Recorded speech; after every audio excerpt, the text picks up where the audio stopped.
The Last of Us TV show breaks the video game curse. Not a single video game adaptation, be it a TV show or a movie, has never been this good. Until now. Let me make it clear that I'm only talking about live action adaptations. So animations like Arcane or Cyberpunk do not count. Now what does Last of Us TV show do differently that makes it so much better? Is it because the story is already good from the source material? Well, maybe because someone had the genius idea to make Doom into a movie. So, I don't know. But there have been games that had good source material when it comes to story, but they still failed. Why is that? The simple reason why video game adaptations are so tough is because you cannot improve gameplay, for obvious reasons. And games these days do a lot of story build, character development, and world building through gameplay. As far as I can tell, there is no gameplay in this TV adaptation, so what is it? The reason why The Last of Us TV adaptation works is because it weaponizes all of the drawbacks a video game adaptation would have. Let me tell you how.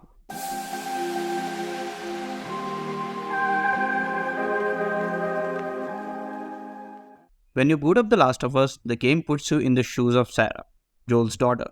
It's the game's way of getting you connected to her and understand what she's going through when the world around her is crumbling. She is anxious and scared, and you get to see that in her body language. And most importantly, you are controlling her, which is why it is an instant connection, making her loss even more gut-punching. Now the show could have adapted this beat for beat, which to some extent it does, and that alone could have worked, but this is exactly what most live-action adaptations do. Most of the time, it ends up feeling hollow, and the main reason for that is you are not controlling Sarah. So all of the build-up is lost, all the connection does not exist, and it ends up feeling flat. So what does The Last of Us TV show do? It lets us spend more time with Sarah in a meaningful way. We actually see her take the broken watch, go into the city after the school, get it fixed from the money she borrowed from Joel's wallet, and gift it to him. Not just that, we also get to see her spend time with their neighbors, just so she could bring home the DVD of a movie that Joel wanted to watch. Borrowed from the Adlers. Oh, this is the one with the deleted scenes. Yeah. Fun fact, the movie is actually mentioned in The Last of Us Part 2. What movie you guys gonna watch? What's Joel into? Curtis and Viper 2. That's the one that's been on my radar for a while. There are also subtle details to help us connect with Sarah even more. Remember this line from the game? But it looks so better. No, of course not. How do you know? They said it's just people in the city. We're good. Here that line is used to give more context to audience because now Sarah is worried that if she has got the disease because she was in the city to fix Joel's watch. And we hear Sarah say this. Are we sick? No, of course not. How do you know? What? How do you know we're not sick? They're saying it's mostly people in the city. That's why they got the highway blocked off. But you'd have to go a lot, right? We're fine, trust me. This adds extra tension to someone who has not played the game and doesn't know Sarah's fate. They will immediately start wondering if she is going to die of the infection and things like that. That is just brilliant. In the game, you don't want to witness Sarah go to a store and fix a watch. You don't want to play as her just so you can go to the neighbor's house. No, none of that would have worked. For the game, the gameplay does the connection part for you.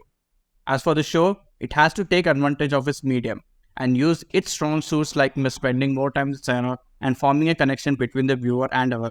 It is genius. This is not just a one-off thing either.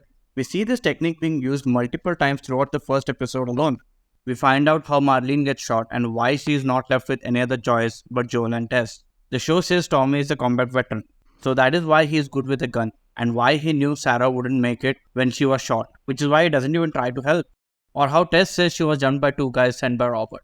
In the show, we actually get to see this, and we also learn how Robert is scared of Joel, adding more character to Joel just from the dialogue. Speaking of Joel, how about the fact that we actually get to see Joel smuggling? It would have been a pretty weird mission in a game where you just have to smuggle some pills, now wouldn't it? But in the show, it helps us give more context to his character and the life he's living.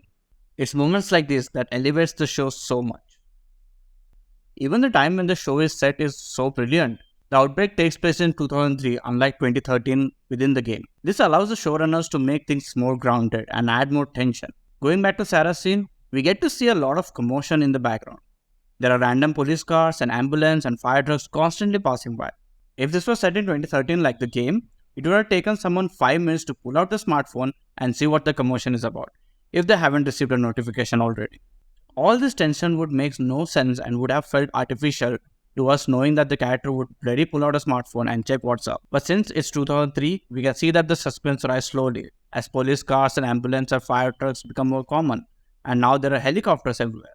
Then a couple of hours later, there are fighter military planes going in the air. The audience can understand that the shit is going down. It's the little things like this that makes The Last of Us TV show so much better. Taking the source material, adding more details and small nuances to it makes not only the gamers happy, but the casual audience as well. Yes, Pedro Pascal and Bella Ramsey are great in their role as Joel and Ellie. So are the rest of the cast. But it's about the writing and the directing that makes all the difference. Have you watched the first episode of The Last of Us TV series? What are your thoughts? Let me know in the comments below. And I'll catch you guys in the next video coming out soon.